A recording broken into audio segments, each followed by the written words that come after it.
सा अवधि नाच भी सुनाने जा रहे हैं और सुनिए, अपना प्यार और आशीर्वाद दीजिएगा। अगर अच्छा लगे तो कमेंट करके जरूर बताइए।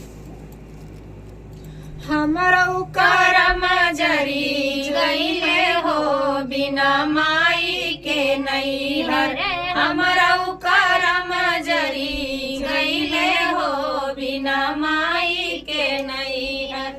माई जहो तिन बपैया पठऊ तिन, माई जहो तिन बपैया पठऊ तिन, भौजी ना भेजई बीरनवा हो बिना माई के नैहर। भौजी ना भेजई बीरनवा हो बिना माई के नैहर। हमरा करम जरी गईले हो बिना माई के नैहर, हमरा करम जरी गईले हो बिना माई के नैहर।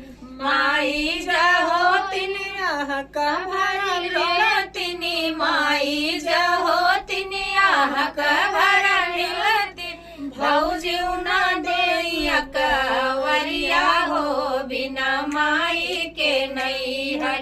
भौजी ना देइया कवरिया हो बिना माई के नैहर। हमरा करम जरी गईले हो बिना माई के नैहर, हमरा करम जरी गईले हो बिना माई के नैहर।